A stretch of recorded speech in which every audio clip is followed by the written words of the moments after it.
कर रहे हैं कानून जो है वापस लिया जाए। हमारी सारी गाड़ियाँ खड़ी हैं, हम घर वाले पैदल है, 20 बच्चे पैदल है, क्या करेंगे बताओ। हम 10 साल की सजा अगर काटेंगे तो हमारे 20 बच्चे कहाँ से खाएंगे, ये बताइए। अगर 10 लाख रुपए अगर हमारे पास होते तो हम गाड़ी क्यों चलाते, हम तो कोई कारोबार करके बैठ कर आराम से खाते। फिर बाकी जो पहला वाला कानून था वो सही था, कोई दिक्कत नहीं थी इसमें, हम इसमें कानून लागू कर दिया जाए। आज हम सभी ट्रांसपोर्ट एक भुखमरी के कगार पर खड़े हो चुके हैं।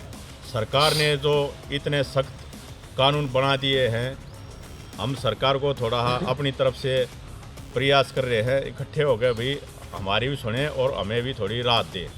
क्योंकि एक ड्राइवर ऐसा है जो एम्बुलेंस से लेकर हवाई जहाज़ तक चलाता है और देश के विकास में ड्राइवर का एक अहम योगदान है। ड्राइवर के बगैर अगर ड्राइवर ने हड़ताल कर दी तो समझो सारा देश ठप हो जाएगा।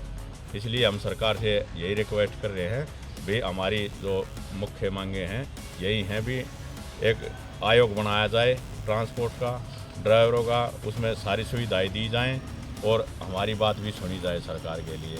अगर सरकार ने इस पर कोई हमारा बात पर एक्शन नहीं लिया तो हम फिर चक्का जाम करने के लिए और मरने मारने के लिए मजबूर हो जाएंगे। इसलिए हमारी यही सरकार से रिक्वेस्ट है भी हमारी मांगे जो है ना मान ली जाएँ। हमारे जो ड्राइवर है 25, 30 साल 10 साल पुराने अनुभवी ड्राइवर है, कॉमर्शियल ड्राइवर और मालवाहक ड्राइवर और पर्सनल ड्राइवर, इनमें उनको डिफ्रेंशिएट करना होगा, इसमें उनको फ़र्क समझना होगा।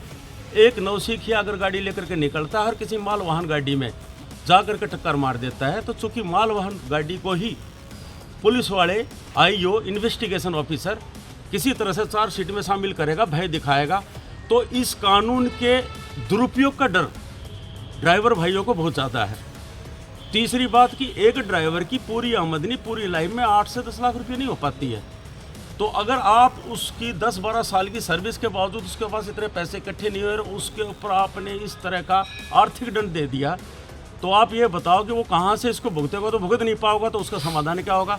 उसका तो लाइफ डिस्ट्रॉय हो जाएगी, पूरा जीवन उसका बर्बाद हो जाएगा, उसकी तो गृहस्थी खत्म हो जाएगी। दूसरा, अगर समय अवधि का दिन लेंगे तो 10 साल की समय अवधि में तो जी बहुत उलटफेर होले है।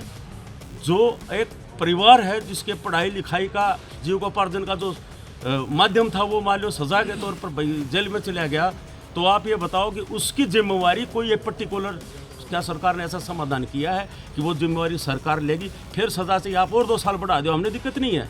फैमिली की जिम्मेवारी, उसके जीव को भाई उसको चलाने के लिए, पालने पोसने के लिए क्या माध्यम है सरकार के पास?